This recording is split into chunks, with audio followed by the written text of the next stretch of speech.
నమస్కారం be news కి స్వాగతం. నేను మీ మహంతి. ముందుకి నేటి ముఖ్యాంశాలు. తమిళనాడులోని ప్రధాని మోడీ రోడ్ షోకు భారీ జనం. మోడీ రోడ్ షో పెద్ద ఎత్తున పాల్గొన్న తమిళులు మోడీకి అభివాదం చేసి మోడీ వాహనంపై పూలు చల్లుతున్న వైనం. ముఖ్యమంత్రి జగన్ పై తీవ్రస్థాయిలో విరుచుకుపడిన టీడీపీ అధినేత చంద్రబాబు కోడికత్తి డ్రామా ఆడి గత ఎన్నికల్లో సానుభూతి తెచ్చుకొని కోడికత్తి శ్రీనివాస్ ను జైలుకు పంపారని విమర్శ. ముఖ్యమంత్రి అహర్నిశలు కళాకారుల కోసం తాపత్రయపడతారని మంత్రి ఆర్కే రోజా వెల్లడి. సాంస్కృతిక సంబరాల ద్వారా కళాకారులను గుర్తించి వాళ్లకు కార్డుల ప్రధానోత్సవం చేయగలుగుతున్నామని వ్యాఖ్య. కొండపల్లిలోని షాబుకారి దర్గా ఉరుసు మహోత్సవాలకు విచ్చేసిన మంత్రి అంజాద్ బాషా. మసీద్ పీఠాధిపతి మహ్మద్ ఆల్తాఫ్ రాజా అంజాద్ బాషాకు ప్రత్యేక ప్రార్థనలు చేసిన వైనం. మత సామరస్యానికి ప్రతీకగా షాబుకారి దర్గా నిలిచిందని వెల్లడి. తమిళనాడులో ప్రధానమంత్రి నరేంద్ర మోడీ రోడ్ షోకి అనూహ్య స్పందన లభించింది. తిరుచార్పల్లిలో నిర్వహించిన రోడ్ షోలో యువత, మహిళలు, వృద్ధులు పెద్ద ఎత్తున పాల్గొని మోడీకి అభివాదం చేశారు. మోడీ వాహనంపై పూలు చల్లుతూ కనిపించారు. ప్రధాని కూడా చేతులు ఊపుతూ వారిని ఉత్సాహపరిచారు. నిన్న చెన్నైలో ఖేలో ఇండియా యూత్ గేమ్స్ 2023ని ప్రారంభించిన మోడీ ఇవాళ కూడా ఆ రాష్ట్రంలో పర్యటిస్తున్నారు.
ముఖ్యమంత్రి జగన్ పై టీడీపీ అధినేత చంద్రబాబు తీవ్ర స్థాయిలో విరుచుకుపడ్డారు. కోడికత్తి డ్రామా ఆడి గత ఎన్నికల్లో సానుభూతి తెచ్చుకొని కోడికత్తి శ్రీనివాస్ ను జైలుకు పంపారని విమర్శించారు. పెద్ద తప్పు చేయని వాడు జైల్లో ఉన్నాడు, బాబాయిని చంపిన వాడు మాత్రం బయట తిరుగుతూ ఊరేగింపులు చేసుకుంటున్నాడని మండిపడ్డారు. కోనసీమ జిల్లా మండపేటలో ఏర్పాటు చేసిన రా కదిలేరా సభలో టీడీపీ అధినేత చంద్రబాబు ప్రసంగించారు. దళితులకు తానేదో చేశానని సీఎం గొప్పలు చెప్పుకుంటున్నారని విమర్శించారు. దళితులకు న్యాయం చేసిన పార్టీ తెలుగుదేశం పార్టీ అని స్పష్టం చేశారు. కోడికత్తి కేసులో కోడికత్తి శ్రీనును జైలుకు పంపారని, బాబాయ్ హత్య చేయించాడని ఆరోపణలు గుప్పించారు. ఈ రెండు విషయాల్లోనూ సింపతి సంపాదించుకున్నాడన్నారు. సానుభూతితో ఓట్లు వేయించుకున్నాడని, కానీ ఈ రోజు అక్కడ హత్య చేసిన వాడిని కాపాడతాడు. నేరం చేయని వ్యక్తిని 5 సంవత్సరాలుగా జైల్లో పెట్టాడన్నారు. ఈ జిల్లాలో దళిత డ్రైవర్ సుబ్రహ్మణ్యం ఉదంతం కూడా మీకు తెలుసునన్నారు. చంపిన ఎమ్మెల్సీకి ఊరేగింపులు నిర్వహిస్తారు. దళితుడిని చంపి డోర్ డెలివరీ పంపించాడని, దీనిపై ఇంతవరకు చర్యలు లేవన్నారు. చేస్తామన్నారు. మా అక్కకు అన్యాయం చేయొద్దండి, వేధించొద్దండి అని ఓ బీసీ కుర్రాడు అడిగితే అతన్ని పెట్రోల్ పోసి తగలబెట్టారని ఆరోపించారు. అమరావతిలో దళితులపైనే ఎస్సీ ఎస్టీ అట్రాసిటీ కేసు పెట్టారని, దళితులను ఇంత నిర్వీర్యం చేసి దళితులను పథకం ప్రకారం నాశనం చేసిన వ్యక్తి ఇవాళ అంబేద్కర్ విగ్రహం పెట్టి దళితులను ఉద్ధరిస్తాను, సామాజిక న్యాయం చేస్తాను అంటే ఎవరైనా నమ్ముతారా అంటూ చంద్రబాబు విమర్శనాస్త్రాలు సంధించారు. దీంట్లో అనుమానమే లేదు.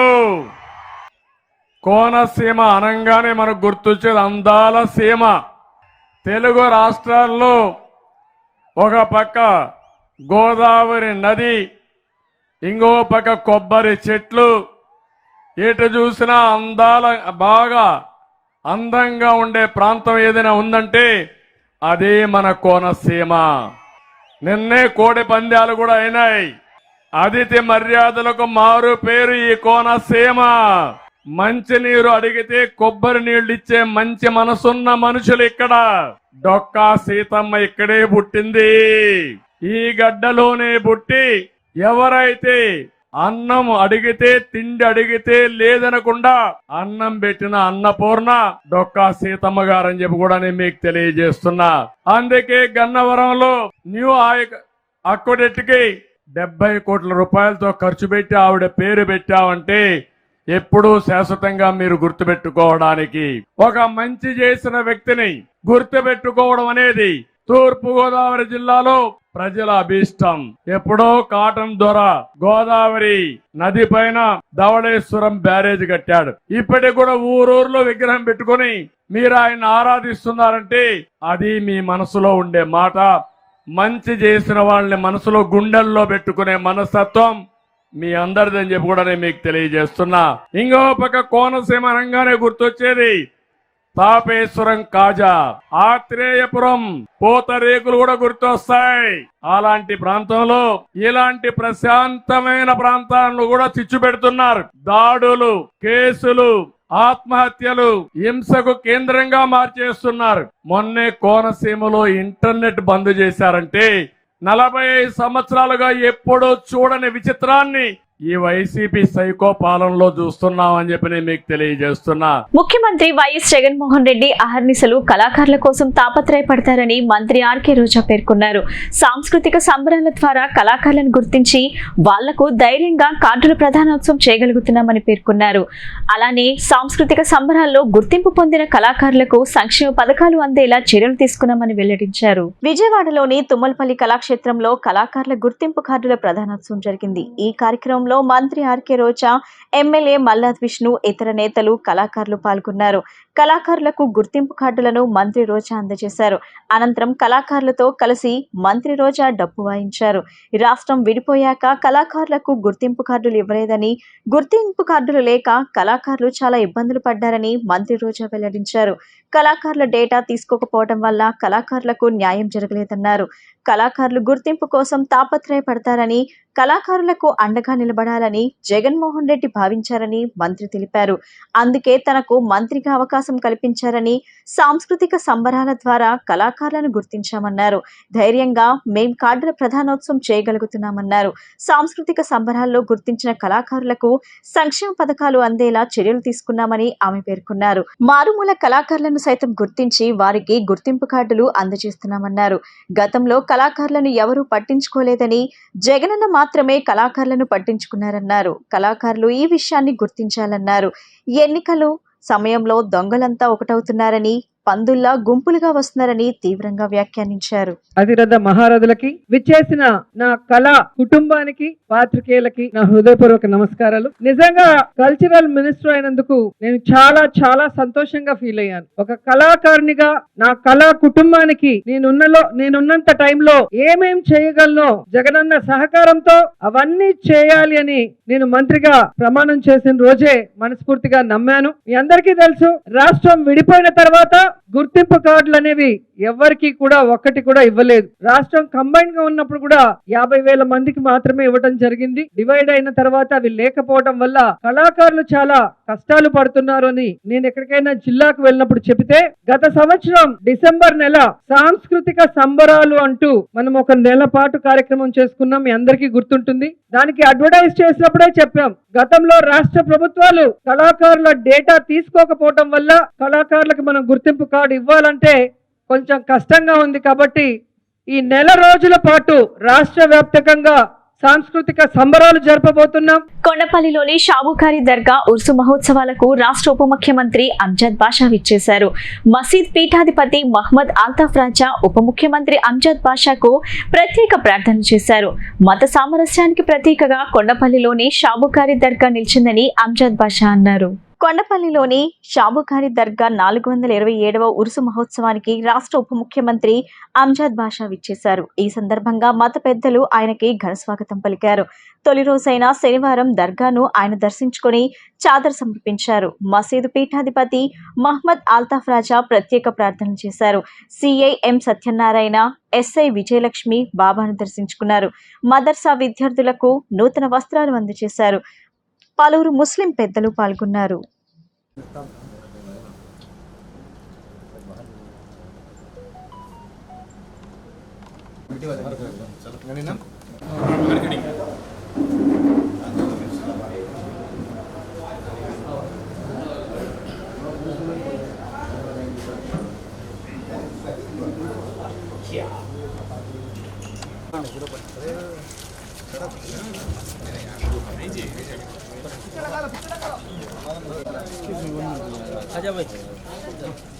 సార్ వాయిస్ తీసుకున్నా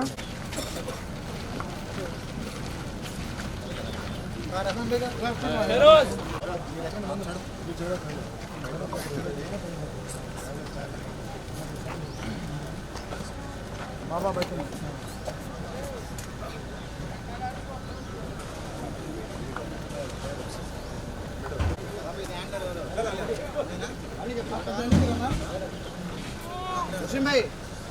मुस्लिम भाई अंदर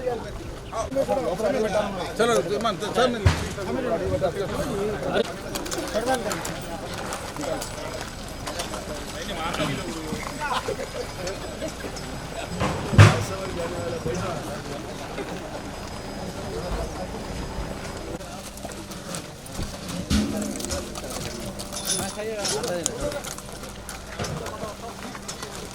इन्वेस्ट कर देना ना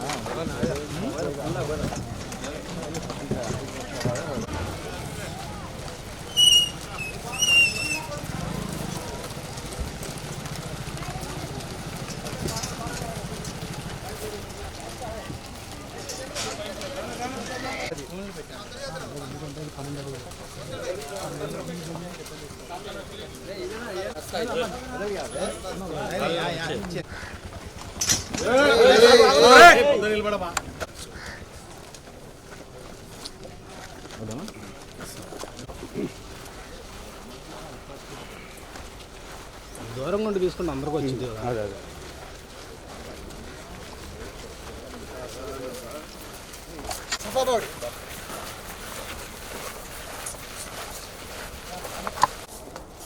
సామ్య జర్రా జనాభా జర్రా వెనకనే ముందు అట్లా ఉండలే ఏం కాదు. కాంగ్రెస్ పార్టీ సిద్ధాంతాల కోసం ఆఖరి వరకు నిలబడతానని కాంగ్రెస్ ఏపీ నూతన అధ్యక్షురాలు షర్మిల తెలిపారు. ఇడుపులపాయలో తండ్రి సమాధి వద్ద షర్మిల నివాళులర్పించారు. వైఎస్ఆర్ ఆశయాలన్నీ సిద్ధించాలని ఆమె తెలిపారు. రాహుల్ గాంధీని ప్రధాని చేసే వరకు పోరాటం ఆగదని వెల్లడించారు. ఏపీ పిసిసి నూతన చీఫ్ వైఎస్ షర్మిల ఇడుపులపాయ వచ్చి తన తండ్రి దివంగత వైఎస్ రాజశేఖర్ రెడ్డి సమాధి వద్ద ఆమె నివాళులర్పించారు. ఈ సందర్భంగా మీడియా సమావేశం ఏర్పాటు చేసి మాట్లాడారు. ఏపీ కాంగ్రెస్ అధ్యక్షురాలిగా బాధ్యతలు స్వీకరించబోతున్న సందర్భంగా ఇడుపులపాయలో వైఎస్ రాజశేఖర్ రెడ్డి ఆశీస్సులు అందుకోవడానికి వచ్చానని వెల్లడించారు. రాజశేఖర్ రెడ్డి గారికి కాంగ్రెస్ పార్టీ అన్న కాంగ్రెస్ పార్టీ సిద్ధాంతాలు అన్న ప్రాణంతో సమానమని తెలిపారు. ఆ సిద్ధాంతాల కోసం రాజశేఖర రెడ్డి గారు ఎంత దూరమైనా వెళ్లేవారని పేర్కొన్నారు. భారతదేశంలో ఇవాళ లౌకికవాదం అనే పదానికి, బహుజనవాదం అనే పదానికి అసలు అర్థమే లేకుండా పోయింది. రాజ్యాంగానికి అర్థమే లేకుండా పోయింది. ఇలాంటివన్నీ మళ్లీ నెలకొనాలి. కాంగ్రెస్ పార్టీ సిద్ధాంతాలు నిలబడాలి. భారతదేశానికి మంచి జరగాలి. వైఎస్ఆర్ ఆశయాలన్నీ సిద్ధించాలని ఆకాంక్షిస్తున్నాం. అందుకే రాజశేఖర రెడ్డి బిడ్డ కాంగ్రెస్ పార్టీలో చేరింది. ఆ సిద్ధాంతాల కోసం ఆఖరి వరకు నిలబడతాను. వైఎస్ఆర్ కోరుకుంటున్నట్టుగా రాహుల్ గాంధీని ప్రధానమంత్రిని చేసేంత వరకు నా పోరాటమే కాదు, ఇక్కడ ఏ ఒక్కరి పోరాటం కూడా ఆగదని తెలియజేయడానికి సంతోషిస్తున్నామంటూ షర్మిల ప్రసంగించారు. అనంతరం మాజీ మంత్రి అహ్మదుల్లాను కాంగ్రెస్ పార్టీలోకి ఆహ్వానించారు. అహ్మదుల్లాకు షర్మిల కాంగ్రెస్ పార్టీ కండువా కప్పారు.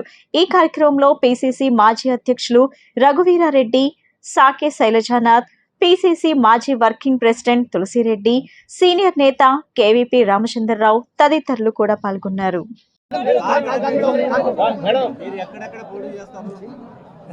చాలా సంతోషం. షర్మిలమ్మ రాజశేఖర రెడ్డి అన్న చివరి కోరిక రాహుల్ గాంధీ గారిని ఈ భారతదేశ ప్రధానిగా చేయాలి అనేటువంటి మాట నిలపడానికి కోసం ఈరోజు కాంగ్రెస్ పార్టీలో చేరడమే కాకుండా అధిష్టానం ఈ రాష్ట్రంలో మళ్ళీ కాంగ్రెస్ పార్టీ పురుడు పోసుకోవాలి.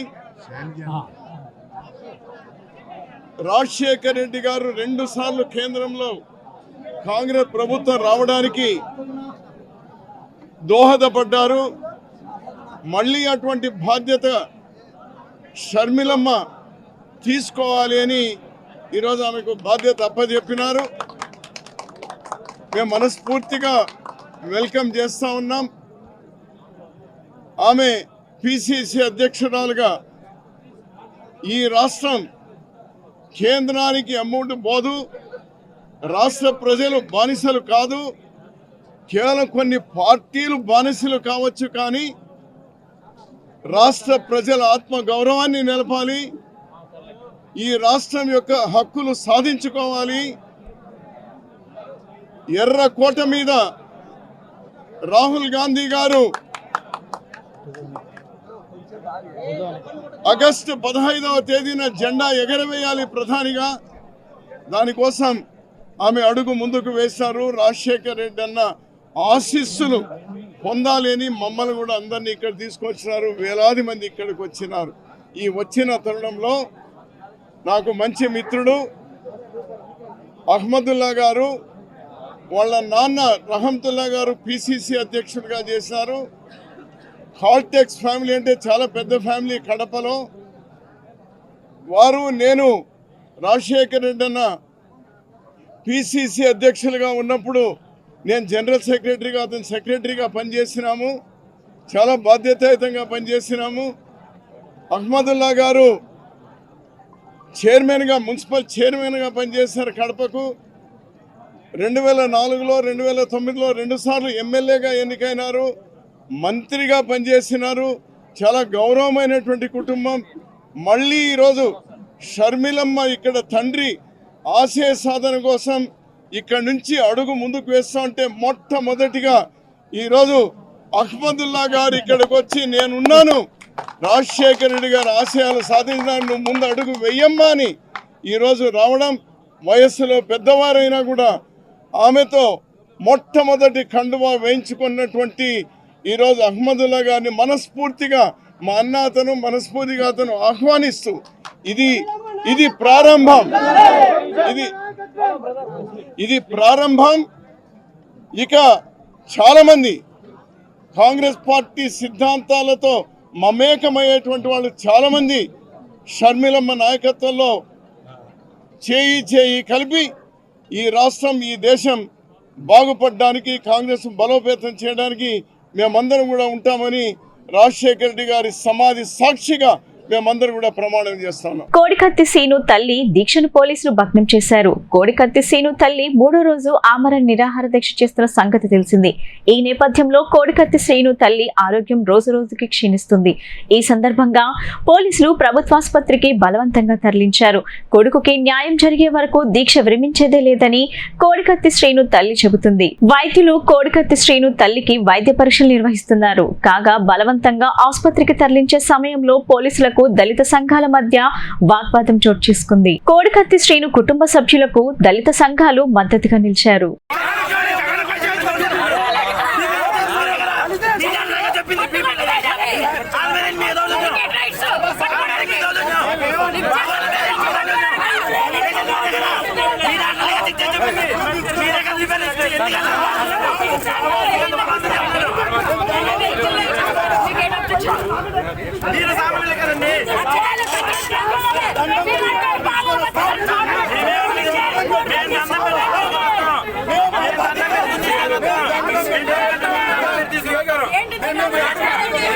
ఎమ్మెల్యే పార్థసారథి రాజకీయ ఊసరవెల్లిలా మాట్లాడుతున్నారని డీసీఎంఎస్సీ చైర్మన్ పటమట స్నిగ్ధ విమర్శించారు. అవినీతి లేకుండా పాలన చేస్తున్న పార్థసారథి ప్రభుత్వం మీద అనుచిత వ్యాఖ్యలు చేయడం దారుణమన్నారు. తమ తండ్రికి పెనంలూరులో ఒక అవకాశం కల్పించాలని ముఖ్యమంత్రికి విజ్ఞప్తి చేశారు. సూర్యారావుపేటలోని డీసీఎంఎస్ కార్యాలయంలో డీసీఎంఎస్ చైర్మన్ పటమట స్నిగ్ధ విలేకరుల సమావేశం జరిపారు. ఈ సందర్భంగా ఆమె మాట్లాడుతూ ప్రభుత్వం అనాలోచిత నిర్ణయాల వల్ల రైతులు నష్టపోతున్నారని, పెనంలూరు ఎమ్మెల్యే పార్థసారథి చేసిన వ్యాఖ్యలు ఖండిస్తున్నామన్నారు. పార్టీ మారుతున్నారు కాబట్టే ఇలాంటి వ్యాఖ్యలు చేస్తున్నారని అన్నారు. గత 4.5 ఏళ్లు ఎమ్మెల్యేగా ఉన్నారు. నిజంగానే సమస్యలు ఉంటే ప్రభుత్వం దృష్టికి ఎందుకు తీసుకుని వెళ్లలేదని ఆమె ప్రశ్నించారు. ధాన్యం కొనుగోలు ఆన్లైన్ ఎందుకు పెట్టారు, ఆఫ్లైన్ పెట్టొచ్చు కదా అంటున్నారన్నారు. అవినీతి ఉండకూడదనే ఉద్దేశంతోనే ప్రభుత్వం ఆన్లైన్ పెట్టిందని చెప్పారు. గతంలో వరదలు వచ్చినప్పుడు కొన్ని రోజులు ఆఫ్లైన్ కూడా చేశారన్నారు. రైతులకు మంచి చేయాలనే ఉద్దేశంతోనే సీఎం అనేక కార్యక్రమాలు చేశారన్నారు. తేమ శాతంతో సంబంధం లేకుండా ప్రభుత్వం ధాన్యం కొనుగోలు చేస్తుందని, ప్రతి గింజకి ప్రభుత్వం సొమ్ము చెల్లించిందని చెప్పారు.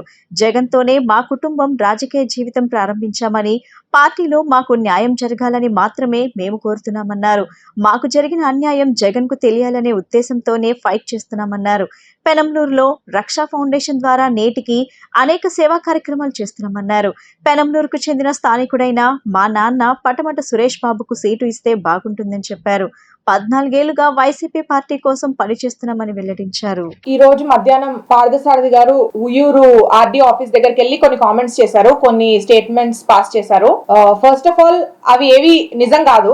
ఆయన ఇప్పుడు పార్టీ మారుతున్నారు కాబట్టి, ఏ పార్టీకి వెళ్తున్నారు ఆయనకి క్లారిటీ లేదు కాబట్టి ఆయన అటెన్షన్ కోసం ఇలాంటి కామెంట్స్ అనేవి చేస్తున్నారు. ఎందుకంటే ఇప్పుడు ఆయన ఇలా ప్రాబ్లమ్స్ ఇవి ఉన్నాయి అవి ఉన్నాయని చెప్తున్నారు కదా, మరి మీరు 4.5 years ఎమ్మెల్యేగా చేశారు కదా, ఆ ప్రాబ్లమ్స్ నిజంగానే ఉండుంటే మరి 4.5 years మీరెందుకు ఆ ప్రాబ్లమ్స్ ప్రభుత్వం దృష్టికి తీసుకెళ్లేదు? అంటే మీరు అసమర్థులు, సరిగ్గా చేయలేదు అని మీరు ఒప్పుకున్నట్టే కదా. కానీ మీరు కరెక్ట్ గా అప్పుడు మీ బాధ్యత చేశారు అంటే మరి ఈ రోజు మీరు చెప్తుంది అబద్ధాలనే కదా. అంటే ప్రభుత్వం మీద బురద జల్లడానికి ట్రై చేస్తున్నారు.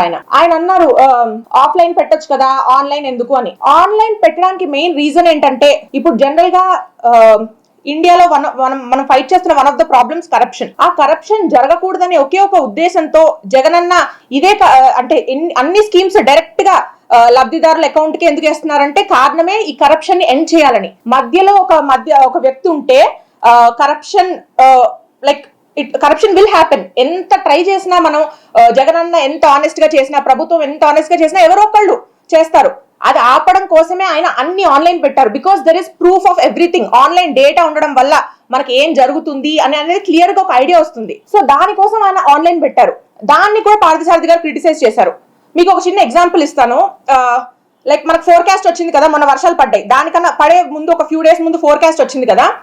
ఆ ఫోర్కాస్ట్ లో ఇప్పుడు వర్షాలు ఒక 3-4 days లో పడుతున్నాయని తెలిసిన వెంటనే ఆన్లైన్ ది ఆఫ్లైన్ చేశారు. ఎందుకు? ఆఫ్లైన్ అయితే కొంచెం ఫాస్ట్ గా జరుగుతుంది అని. అంటే ఇప్పుడు ప్రజల మంచి కోసం కొన్ని ఆన్లైన్ కూడా తీసి అప్పుడు ఆఫ్లైన్ చేశారు. ఆ ఫ్యూ డేస్ ఫాస్ట్ గా అయిపోతే రైతులు సేవ్ అవ్వాలి అని. సో ఎప్పుడు జగనన్న గానీ మన ప్రభుత్వం గానీ ఎప్పుడు చేసేది ఒకటే, జగనన్న రైతుల పక్షపాతి. ఆయనకు రైతులు సంతోషంగా ఉండాలనేది ఆయన కోరిక. సో దానికోసం ఆయన ఎప్పుడు వాళ్ళకి మంచి జరగాలని కోరుకుంటారు, వాళ్ళ గురించి ఆలోచిస్తారు. ప్రతి స్కీమ్ వాళ్ళకి మోస్ట్ బెనిఫిట్ వచ్చేలా డిజైన్ చేశారు.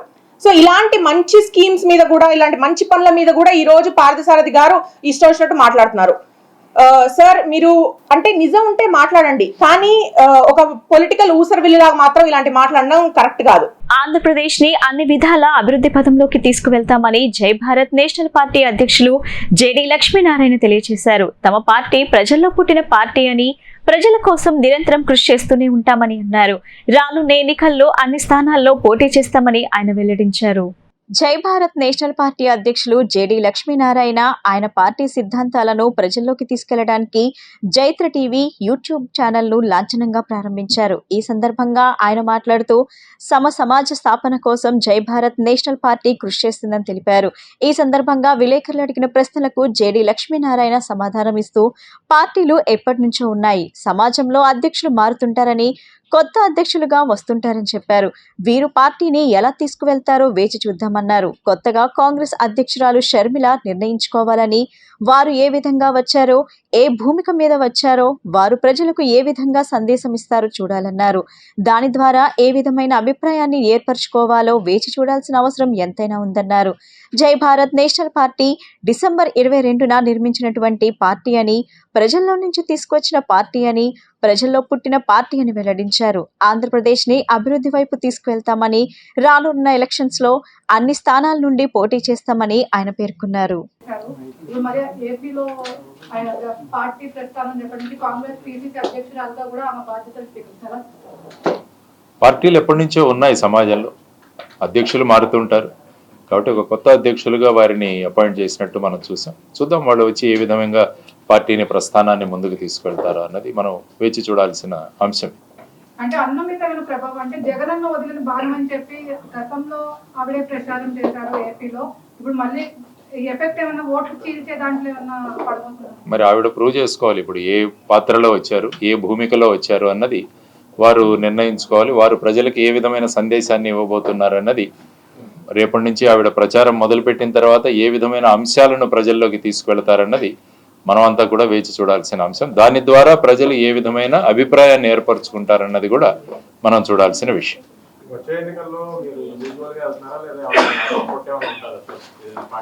జై భారత్ నేషనల్ పార్టీ డిసెంబర్ 22వ తారీఖున ప్రారంభించబడిన పార్టీ. అంటే ఇది ఎప్పుడో ఉన్నది, ఇది ప్రజల్లోంచి తీసుకువచ్చిన పార్టీ, ప్రజల్లో పుట్టిన పార్టీ.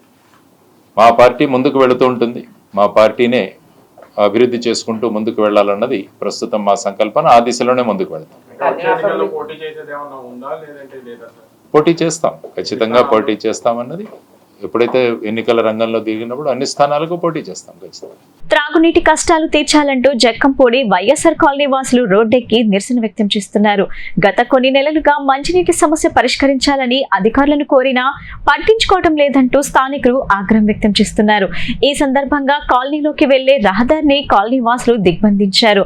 వాహనాల రాకపోకలు నిలుపుదల చేశారు. ఈ మేరకు పోలీసులు రంగప్రవేశం చేయడంతో వివాదం రాజుకుంది. నీళ్లు లేక రోడ్డు ఎక్కిన జనం చూడండి ఎలా నిలబడ్డారు అందరూ.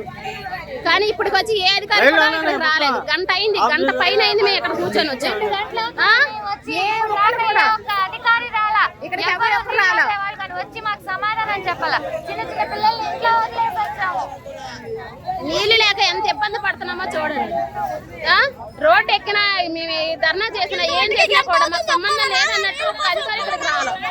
వాళ్ళకి ఏంటో మరి నాకు అర్థం కావట్లేదు. ఎందుకంటే చేతగాని ప్రభుత్వం జనాలు బాగా ఇది చేతగాని ప్రభుత్వం అండి. ఈ ప్రభుత్వం వల్ల ఎలాంటి యూజ్ లేదు. ప్రజలు రోడ్డు ఎక్కినా కూడా న్యాయం జరగట్లేదు. వచ్చే సార్వత్రిక ఎన్నికల్లో మాదిగ కులస్తులకు అన్ని పార్టీలు ఎక్కువ సీట్లు కేటాయించి తగు ప్రాధాన్యం ఇవ్వాలని ఎంఆర్పీఎస్ రాష్ట్ర అధ్యక్షుడు దండు వీరయ్య మాదిగ డిమాండ్ చేశారు.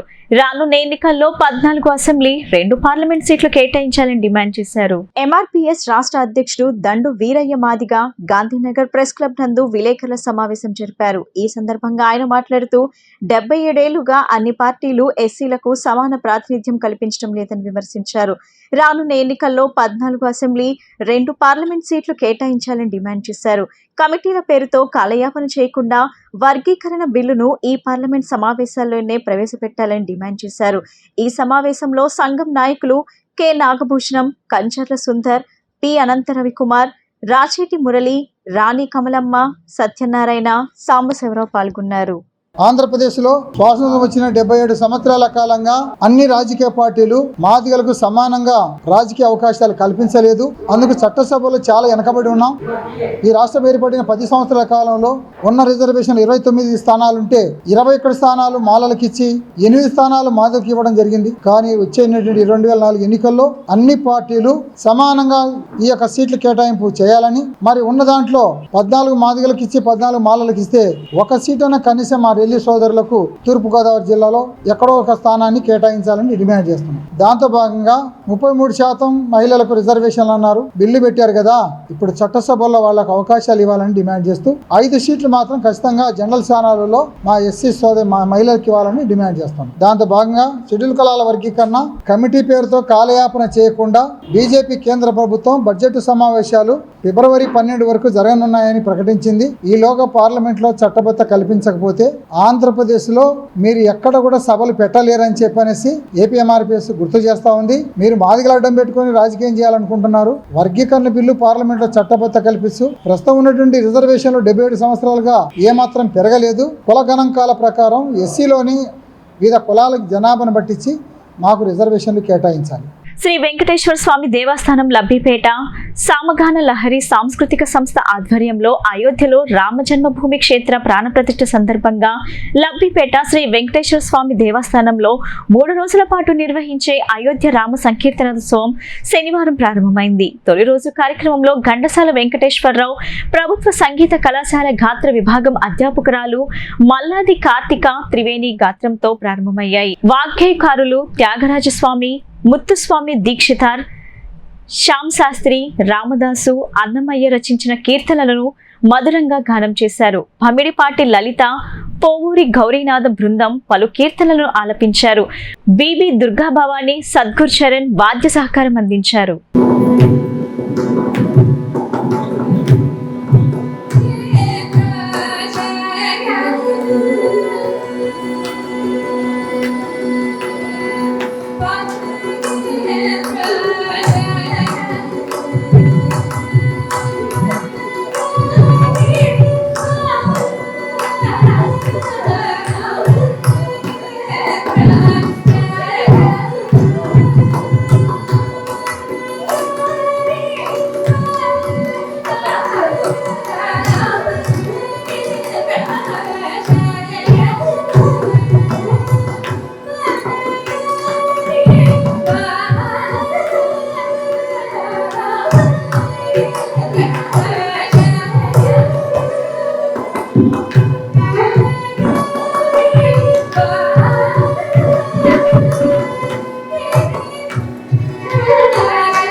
వార్తలు ముగించే ముందు ముఖ్యాంశాలు మరోసారి. తమిళనాడులోని ప్రధాని మోడీ రోడ్ షోకు భారీ జనం. మోడీ రోడ్ షో పెద్ద ఎత్తున పాల్గొన్న తమిళులు మోడీకి అభివాదం చేసి మోడీ వాహనంపై పూలు చల్లుతున్న వైనం. ముఖ్యమంత్రి జగన్ పై తీవ్ర స్థాయిలో విరుచుకుపడిన టీడీపీ అధినేత చంద్రబాబు కోడికత్తి డ్రామా ఆడి గత ఎన్నికల్లో సానుభూతి తెచ్చుకొని కోడికత్తి శ్రీనివాస్ ను జైలుకు పంపారని విమర్శ. ముఖ్యమంత్రి అహర్నిశలు కళాకారుల కోసం తాపత్రయపడతారని మంత్రి ఆర్కే రోజా వెల్లడి. సాంస్కృతిక సంబరాల ద్వారా కళాకారులను గుర్తించి వాళ్లకు కార్డుల ప్రధానోత్సవం చేయగలుగుతున్నామని వ్యాఖ్య. కొండపల్లిలోని షాబుకారి దర్గా ఉరుసు మహోత్సవాలకు విచ్చేసిన మంత్రి అంజాద్ బాషా. మసీద్ పీఠాధిపతి మహ్మద్ ఆల్తాఫ్ రాజా అంజాద్ బాషాకు ప్రత్యేక ప్రార్థనలు చేసిన వైనం. మత సామరస్యానికి ప్రతీకగా షాబుకారి దర్గా నిలిచిందని వెల్లడి. ఈ బులెటిన్ ఇంతటితో సమాప్తం. తిరిగి మరో బులెటిన్ కలుద్దాం. నమస్కారం.